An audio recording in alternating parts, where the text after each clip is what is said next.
तो hello everyone, स्वागत है आप सभी बच्चों का इजी प्रेप पर। एक बार फिर से उम्मीद कर रहे हैं आप सबकी तैयारी बहुत ही जबरदस्त चल रही होगी। आज की इस वीडियो में हम लोग बात करने वाले हैं Bihar polytechnic lateral entry students के लिए जो एप्लीकेशन फॉर्म आया है DECELE का। उस एप्लीकेशन फॉर्म को किस तरीके से फिल किया जाएगा। देखिए, कंप्लीट जो इंस्ट्रक्शंस हमारे सामने दिए गए हैं उन इंस्ट्रक्शंस को मैं आप लोगों के सामने यहाँ पर एक्सप्लेन करके बताऊंगा, जिससे कि आपको किसी तरह का कोई कंफ्यूजन नहीं आएगा। उम्मीद कर रहा हूँ कि ये आपको प्रॉपर दिखाई दे रहा होगा। थोड़ा सा मैं इसको छोटा कर लेता हूँ ताकि एक ही फ्रेम के अंदर सब कुछ आ जाए। देखिए, सबसे पहले आपको रजिस्ट्रेशन करना होगा। 2 स्टेप में होने वाला है ये कंप्लीट प्रोसेस। अगर हम लोग बात करें पहले स्टेप की, तो यहाँ पर आपको रजिस्ट्रेशन करने को बोला गया है। मैं कंप्लीट आपको पढ़ के भी बता देता हूँ, और क्या पॉइंट्स है वो भी मैं आपको सारे यहाँ पर समझा देता हूँ। तो अगर हम लोग बात करें, तो यहाँ पर देखिए क्या दिया गया है। इसने बोला इस परीक्षा हेतु रजिस्ट्रेशन, मैं पहले रजिस्ट्रेशन का प्रोसेस बता रहा हूँ, के लिए सारी इंफॉर्मेशन स्टेप 1 के अंतर्गत कंप्यूटर स्क्रीन पर दिखाई देने वाले आवेदन प्रपत्र में सही सही अभ्यर्थी को भरना होगा। अब क्या क्या इंफॉर्मेशन होगी यहाँ पर बताया जा रहा है। अभ्यर्थी रजिस्ट्रेशन करते समय इस बात का ध्यान रखें, केवल अपना और अपने माता पिता का ईमेल पता, मोबाइल नंबर का इस्तेमाल कर रहे हैं, क्योंकि रजिस्ट्रेशन से संबंधित सभी सूचनाएं उसी ईमेल पता पे और मोबाइल नंबर पर भेजा जाएगा। देखिए, यहाँ पर बोला गया है कि जब आप फर्स्ट स्टेप का रजिस्ट्रेशन कर रहे हैं तो इस चीज़ का ध्यान रखिएगा कि जो भी ईमेल आईडी आप यूज़ कर रहे हैं और जो रजिस्ट्रेशन नंबर या मोबाइल नंबर यूज़ कर रहे हैं, वो मोबाइल नंबर आप ऐसा यूज़ कीजिएगा जिससे आप खुद से कम्युनिकेट कर सके या आपके पास उसका मैसेज आए। ऐसा नहीं नंबर आपने ऐसा डाल दिया और उसके बाद में वो नंबर बंद हो गया हो, या किसी और दोस्त का नंबर डाल दिया हो, तो फिर आपके पास जो इन्फॉर्मेशन आएगी ना उसकी जानकारी आपको मिल नहीं पाएगी। इसलिए इसने बोला है खुद का या माता पिता का ही डिटेल आपको डालना है यहाँ पर। अभ्यर्थी द्वारा मोबाइल नंबर एवं ईमेल पता को सत्यापित करने हेतु उक्त दोनों पर अलग अलग सत्यापन कोड यानी वेरिफिकेशन कोड भेजा जाएगा, जिसे अभ्यर्थी द्वारा रजिस्ट्रेशन करने के क्रम में वेरिफिकेशन कोड डालकर सत्यापित करना होगा।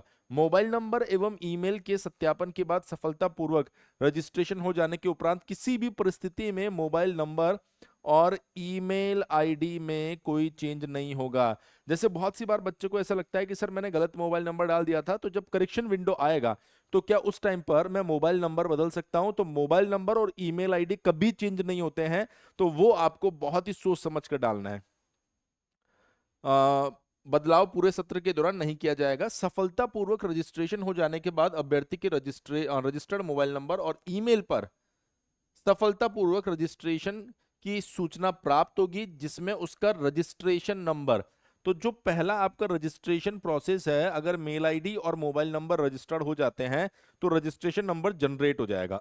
इसके बाद अभ्यर्थी आवेदन को पूर्ण रूप से ऑनलाइन भर कर जमा करने हेतु अपने अकाउंट में लॉगिन करेंगे। अब देखिए, यहां पर पहली बार आपने रजिस्ट्रेशन किया, अब आपको फॉर्म फिलअप करने के लिए लॉगिन करना पड़ेगा। ध्यान रखिएगा, लॉगिन करेंगे जिसके लिए वे अपना रजिस्ट्रेशन नंबर तथा रजिस्ट्रेशन के क्रम में दिए गए पासवर्ड को डालकर साइन इन बटन पर क्लिक करेंगे। ध्यान रखना, रजिस्ट्रेशन नंबर और पासवर्ड आपको मिल जाएगा। आगे की प्रक्रिया को पूरा करें। रजिस्ट्रेशन के क्रम में अभ्यर्थी द्वारा दिए गए पासवर्ड को गोपनीय रखें ताकि परिषद किसी भी तरह से परेशानी के लिए उत्तरदायी नहीं होगा। मतलब वो बोल रहा पासवर्ड आपको सबको शेयर नहीं करना। ठीक है, ये तो कॉमन सेंस वाली बात है, आपको ध्यान होना चाहिए। मैं फिर भी पूरे प्रोसेस को शॉर्टकट में बता देता हूं। रजिस्ट्रेशन के लिए आपको मोबाइल नंबर ईमेल आईडी मिलेगा, जिसके ऊपर वेरिफिकेशन कोड भी आएगा। वेरीफाई करके रजिस्ट्रेशन को कंप्लीट कर लेना। उसके बाद आपको रजिस्ट्रेशन नंबर और इसके अलावा आपको मिल जाएगा यहां से पासवर्ड, और उसकी मदद से आपको लॉगिन करना है इस बार। ठीक है, हमने कहा ठीक है। आगे बढ़ते हैं। स्टेप 2 देखिए, यहां पर आप एप्लीकेशन फॉर्म की साइड अप्रोच कर रहे हैं। एप्लीकेशन फॉर्म के अंदर आपको क्या क्या इंफॉर्मेशन देनी है वो भी आप लोग देख लीजिए। एप्लीकेशन फॉर्म में आपको क्या क्या इंफॉर्मेशन देनी है बेटा, वो भी आप लोग देख लीजिए। तो आपने देखा यहाँ पर पर्सनल इंफॉर्मेशन, सफलतापूर्वक रजिस्ट्रेशन करने पर पुनः अपने अकाउंट में लॉगिन करने के उपरांत कंप्यूटर स्क्रीन पर पर्सनल इंफॉर्मेशन से संबंधित रिक्वायर्ड एंट्रीज पूरी तरह से भरें। आपकी जो भी पर्सनल इंफॉर्मेशन होगी वो सब आपको इसमें भरना है, और उसके बाद सेव एंड कंटिन्यू बटन पर क्लिक करना है। फिर आता है दूसरा point, contact detail. Personal information भरने के बाद अभ्यर्थी अपना स्थायी तथा पत्राचार का पता से संबंधित सूचनाओं को कंप्यूटर स्क्रीन पर आवश्यकता अनुसार भरकर सेव एंड कंटिन्यू करेंगे। भाई आपने पर्सनल इंफॉर्मेशन दिया, फिर उसके बाद में एड्रेस से जुड़ी जितनी भी जानकारी है वो सब भरना है, फिर सेव एंड कंटिन्यू पर क्लिक करना है। एजुकेशनल इंफॉर्मेशन, कॉन्टेक्ट डिटेल्स भरने के बाद अभ्यर्थी अपना शैक्षणिक योग्यता संबंधित सूचनाओं यानी एजुकेशनल इंफॉर्मेशन को कंप्यूटर स्क्रीन पर आवश्यकता अनुसार भरकर सेव एंड कंटिन्यू करेंगे। आपकी जो भी एजुकेशनल इंफॉर्मेशन वो मांगेगा वो तीसरे स्टेप में आपको पूरा करना है। उसके बाद देखिए अपलोड फोटो एंड सिग्नेचर, यहां सबसे ज्यादा दिक्कत होगी आपको। एजुकेशनल इंफॉर्मेशन भरने के बाद अभ्यर्थी द्वारा अपना उच्च कंट्रास्ट का रंगीन पासपोर्ट साइज फोटो, अच्छा कंट्रास्ट होना चाहिए, साफ सुथरा होना चाहिए फोटो, एवं अपना हिंदी व अंग्रेजी में हस्ताक्षर कर कंप्यूटर स्क्रीन में दिखाए गए निर्देश के अनुसार स्कैन कर निर्धारित स्थान पर अपलोड करें। ठीक है, जहां पर अपलोड करने के लिए बोला है वहां पर आपको अपलोड करना है। फोटो प्लेकार्ड के साथ जिस पर आवेदन का नाम तथा फोटो खिंचवाने की तिथि अंकित हो, ये ध्यान रखना बेटा, जो अपन एक बोर्ड लेके खिंचवाते हैं ना, या फिर उसके नीचे अगर लिखा हुआ होगा जिसमें नाम और डेट आपके पास लिखी होगी उसके साथ होना चाहिए। खिंचवाया हुआ ही प्रयोग में लाना आवश्यक है। निर्धारित स्थान पर फोटो हस्ताक्षर अपलोड करने के बाद सेव एंड कंटिन्यू बटन पर क्लिक करना है। चलिए ठीक है, इतना प्रोसेस आपको समझ में आ गया होगा। आगे बढ़ते हैं यहां से। ओहो, थोड़ा सा मैं इसको अरेंज करता हूं जिससे कि आपको ये प्रॉपर स्क्रीन दिखाई दे। हाँ, अब दिखाई दे रही है।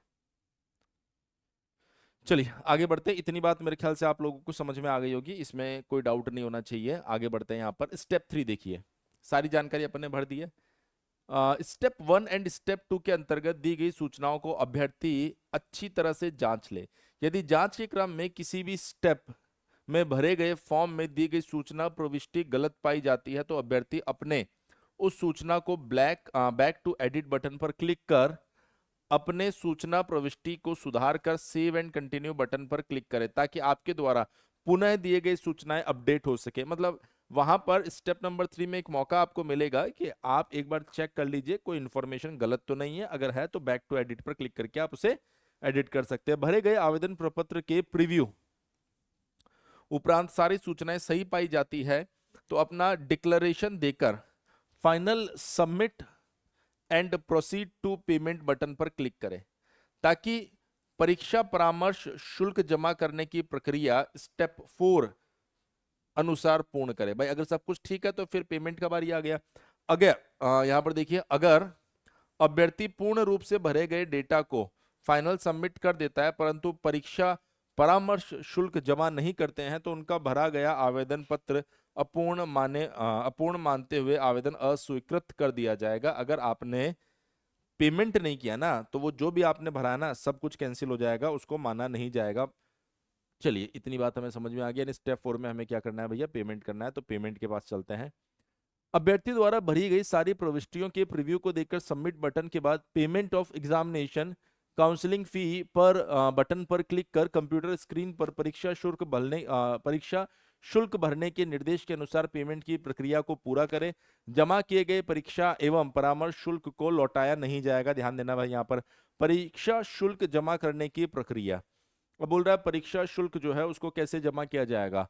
ऑनलाइन पेमेंट, अगर अभ्यर्थी परीक्षा शुल्क का भुगतान ऑनलाइन जैसे क्रेडिट कार्ड अथवा डेबिट कार्ड अथवा यूपीआई अथवा नेट बैंकिंग के माध्यम से करना चाहते हैं तो वे कंप्यूटर स्क्रीन पर दिख रहे पेमेंट मोड से ऑनलाइन ऑप्शन को सेलेक्ट कर क्रेडिट तथा या अथवा डेबिट कार्ड अथवा यूपीआई अथवा नेट बैंकिंग के माध्यम से करें। परीक्षा शुल्क जमा करने पर उसमें लगने वाली अतिरिक्त राशि का भुगतान अभ्यर्थी को ही करना पड़ेगा। ध्यान रखना, जब आप पेमेंट करने जाएंगे तो वहां पर हो सकता है कुछ एक्स्ट्रा चार्ज आपको पे करने पड़े, तो वो आपको देने पड़ेंगे यहाँ पर। उसके बाद अगर हम लोग आगे बढ़े तो बी पार्ट में लिखा गया है उपरोक्त विधियों से परीक्षा शुल्क का भुगतान करने से संबंधित आवश्यक विवरणी निम्नलिखित है। ये बोल रहा है कि सामान्य, पिछड़ा वर्ग, अत्यंत पिछड़ा वर्ग, अनुसूचित जाति, अनुसूचित जनजाति, दिव्यांग कोटि के लिए परीक्षा शुल्क 2200 रुपए की राशि परीक्षा शुल्क के रूप में भुगतान किया जाएगा। मतलब ओवरऑल देखें तो सबके लिए 2200 रुपए, और कुछ भी नहीं लिखा है इसने। फिर उसके बाद नोट करके बोला गया यदि एग्जामिनेशन काउंसलिंग हेतु फी के रूप में भुगतान की गई राशि आपके खाते से कट जाती है परंतु शुल्क भुगतान विफल हो जाता है तो ऐसी स्थिति में आप वांछित शुल्क का पुनः भुगतान करें। यदि आप एग्जामिनेशन एंड काउंसलिंग फीस का भुगतान निर्धारित समय तक दोबारा नहीं करते हैं तब आपका आवेदन पत्र अधूरा ही रह जाएगा और काउंसलिंग फी का अधूरा रह जाएगा और आप इस एग्जामिनेशन काउंसलिंग हेतु पात्रता प्राप्त नहीं रहेंगे। बहुत सी बार क्या होता है, बच्चे लास्ट टाइम पर इस तरह के फॉर्म्स को भरते हैं और लास्ट टाइम पर फॉर्म भरने की वजह से उनके सामने चैलेंजेस ये आ जाते हैं कि क्योंकि वो लास्ट टाइम पर भर ही रहे, तो लास्ट टाइम पर जब पेमेंट करने जाते हैं तो रश होने की वजह से कभी पेमेंट कैंसिल हो रहा है, पेमेंट फेल्ड हो रहा है, और ऐसे में बच्चों को लगता है कि सर हमारा पेमेंट अकाउंट से तो कट गया है, अब हम दोबारा क्यों करें। लेकिन इसका एक प्रोसेस होता है कि आपका पेमेंट अकाउंट से कट जाता है पर वो 2 से 7 दिन में वापस रिफंड भी हो जाता है अगर पेमेंट सक्सेसफुल नहीं हुआ है तो ऐसी कंडीशन में बच्चे को इसने क्लियरली बोल दिया है कि उसके लिए हम जिम्मेदार नहीं है, हम सिर्फ उसी पेमेंट को मानेंगे जो पेमेंट सक्सेसफुल होगा, मतलब उन तक पहुंचेगा, अगर उन तक नहीं पहुंचा है तो उस पेमेंट की जिम्मेदारी उनकी नहीं है। इसलिए आप लोग लास्ट डेट का वेट ना करें, समय पर अपने फॉर्म को सबमिट कर दें। अब देखिए यहां पर एग्जामिनेशन एंड काउंसलिंग हेतु फी के भुगतान से संबंधित किसी प्रकार की कठिनाई असुविधा निवारण हेतु ऑनलाइन एप्लीकेशन पोर्टल पर उपलब्ध ईमेल आईडी bangalorepgsd@billdesk.com पर ईमेल के माध्यम से अथवा हेल्प डेस्क फोन नंबर भी यहां पर दिया गया है 0612220230 पर संपर्क कर सकते हैं।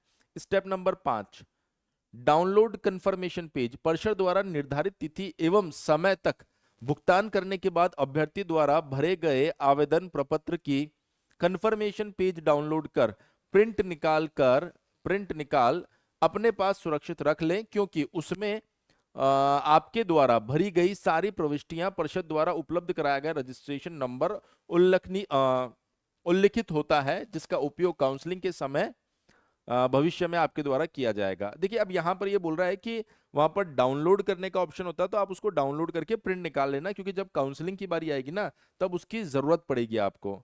फिर उसके बाद नोट करके यहाँ पर 2-3 चीजें और लिखी गई है, वो भी आप देख लीजिए। डाउनलोड किए गए आवेदन प्रपत्र की कंफर्मेशन पेज को परिषद कार्यालय में भेजने की आवश्यकता नहीं है, मतलब कहीं भेजना नहीं है आपको उसको। इस प्रपत्र को काउंसलिंग के समय परिषद द्वारा उपलब्ध कराना अनिवार्य होगा, इसलिए अभ्यर्थी द्वारा इस प्रपत्र को सुरक्षित रख ले। मतलब काउंसलिंग के टाइम पर ये चाहिए होगा। मैं बहुत सी बार ऐसे बच्चों से बात करता हूं जो बोलते हैं कि सर वो खो गया, इधर चला गया, उधर चला गया, पता नहीं कहां चला गया, तो इसने साफ साफ बोला उसको संभाल के रखिए वरना दिक्कत होगी आपको।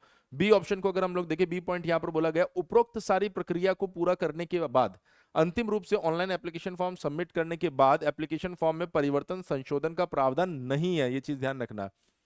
सी, अभ्यर्थी कृपया नोट कर ले, एप्लीकेशन फॉर्म में सबमिशन के बाद इसे न तो विड्रॉ किया जा सकता है और न ही जमा किए गए परीक्षा शुल्क को रिफंड या चार्ज बैक का अनुरोध स्वीकार किया जाएगा। मतलब एक बार अगर आपने पेमेंट कर दिया है तो अब आपको किसी कंडीशन में दोबारा नहीं मिलने वाला। इंटरनेट या पोस्टल या बैंकिंग व्यवधान के लिए परिषद उत्तरदायी नहीं होगा, अतः अभ्यर्थी अंतिम तिथियों का इंतजार नहीं करेंगे एवं उसके पूर्व सभी प्रक्रिया को पूरा कर लेंगे। जो अभी 5 मिनट पहले मैंने बात आपको बोली है कि लास्ट डेट का वेट ना करें, टाइम पर इसको आप पूरा करें।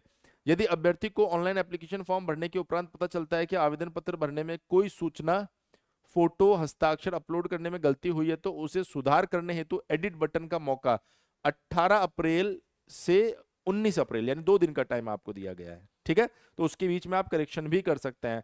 ऑनलाइन एप्लीकेशन फॉर्म में सुधार केवल वैसे अभ्यर्थी ही कर सकेंगे जिन्होंने निर्धारित तिथि तक अपना ऑनलाइन एप्लीकेशन फॉर्म पूर्ण रूप से भरकर सफलतापूर्वक परीक्षा शुल्क जमा कर दिया है। मतलब आप ऐसा सोचो कि सर मैं पेमेंट नहीं कर पाया तो एडिट के टाइम पर मैं पेमेंट कर सकता हूं क्या? नहीं कर सकते हो आप। आपको इस चीज का ध्यान रखना है कि यहां पर जिन्होंने कंप्लीट फाइनल पेमेंट करके उसको सबमिट कर दिया ना, उन्हीं को एडिट का मौका मिलता है। अभ्यर्थी अपने ऑनलाइन एप्लीकेशन फॉर्म में सुधार एडिट करने हेतु एप्लीकेशन के होम पेज पर जाकर साइन इन बटन को क्लिक कर अपने रजिस्ट्रेशन नंबर एवं पासवर्ड डालें और साइन इन बटन पर क्लिक कर अपने अकाउंट में लॉगिन करें तथा आवश्यक सुधार कर सेव एंड कंटिन्यू बटन पर क्लिक करें ताकि आपके द्वारा एडिट किए गए एंट्रीज अपडेट हो सके एवं पुनः एडिटेड आवेदन प्रपत्र की कंफर्मेशन पेज को डाउनलोड कर प्रिंट निकाल अपने पास सुरक्षित रख लें। यहां पर बताया गया है कि किस तरीके से आपको लॉगिन करना है और जो भी एडिटिंग आपको करनी है वो एडिटिंग करके वापस सबमिट करें और उसकी भी कॉपी रख लीजिए क्योंकि एंड टाइम पर काउंसलिंग के टाइम पर वो काम आएगा। तो पूरा प्रोसेस मैंने आपको बता दिया है कि जो भी स्टेप्स आपको दिए गए 4-5 स्टेप, उन 5 स्टेप की सारी कहानी मैंने आपको बता दी है।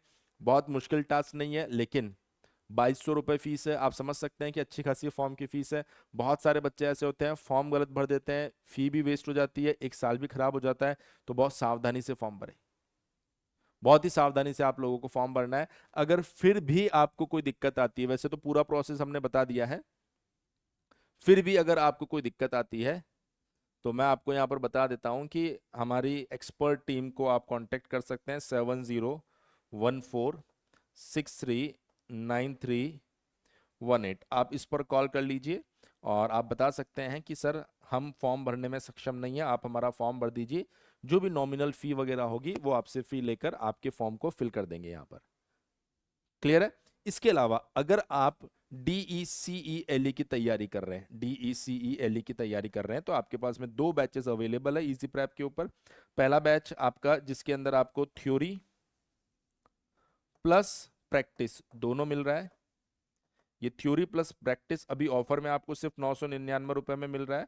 और दूसरा बैच आपका सिर्फ प्रैक्टिस बैच है। अगर प्रैक्टिस बैच की बात करूं तो ये ऑफर में अभी आपको ₹499 में मिल रहा है। अगर इससे जुड़ी भी कोई जानकारी आपको चाहिए तो आप इस नंबर पर कॉल कर सकते हैं। हमने इस वीडियो के कमेंट सेक्शन में एक गूगल फॉर्म भी अटैच कर दिया है। अगर आप में से कुछ बच्चे ऐसे हैं जो फॉर्म भरने में सक्षम नहीं है, जिनको नहीं पता कैसे फॉर्म भरना है, वो चाहते हैं कि हमारी टीम उनका फॉर्म भर दे, तो जो भी नॉमिनल फी वगैरह होगी वो फी आप सबमिट कराने के बाद में अपना फॉर्म फिलअप करवा सकते हैं। वैसे पूरा प्रोसेस हमने बता दिया है, क्योंकि आप जानते हैं कि बहुत सारे बच्चों का फॉर्म हम लोग फिल नहीं कर पाएंगे, इसलिए कुछ लिमिटेड बच्चों का ही हम फॉर्म फिल कर पाएंगे। तो अगर आप चाहते हैं कि भाई आपका फॉर्म भी हमारी टीम फिल कर दे, तो उस गूगल फॉर्म को आप फिल कर दीजिए, जिससे कि हमारी टीम आपको कांटेक्ट कर लेगी और आपको पूरा प्रोसेस समझा देगी और किस तरीके से वो आपके फॉर्म को सबमिट करेंगे वो भी आपको बता देंगे। तो उस गूगल फॉर्म को आप लोग फिल कर सकते हैं। उम्मीद कर रहा हूँ इस प्रोसेस से जो एप्लीकेशन फॉर्म से जुड़ा कोई भी डाउट आपके दिमाग में होगा तो वो क्लियर हो गया होगा। 3 पॉइंट मैंने यहाँ पर बताए। नंबर 1 कि सर कैसे एप्लीकेशन फॉर्म भरना है रजिस्ट्रेशन के साथ में, वो बता दिया पूरा डिटेल में। दूसरा, अगर आप फिर भी फॉर्म फिल करने में सक्षम नहीं है, गलती मत कीजिएगा, ₹2200 आपका एप्लीकेशन फीस है। फिर भी सक्षम नहीं है तो आप हमारी टीम को कॉल कर लीजिए, वो आपसे एक नॉमिनल फी लेके आपका फॉर्म फिल कर देगी। तीसरा, क्योंकि आपको पता है आप एक साइबर कैफे पर भी जाएंगे तो वहां पर भी आपको फीस तो देनी पड़ती है। अगर आप तीसरा इंपॉर्टेंट पॉइंट, अगर आपने अभी तक बैच ज्वाइन नहीं किया, आप तैयारी करना चाह रहे हैं, तो आप इजी प्रेप एप्लीकेशन पर दोनों तरह के बैच आपके पास अवेलेबल है, वहां से आप अपनी प्रिपरेशन को भी कर सकते हैं। इस वीडियो में इतना ही। मिलेंगे नेक्स्ट वीडियो में जहां पर कुछ और इन्फॉर्मेटिव वीडियोस में आपको DECELE के बारे में देने वाला हूं। इससे जुड़े किसी भी अपडेट के लिए हमारे चैनल इजी प्रेप के साथ जुड़े रहिए। Thank you so much.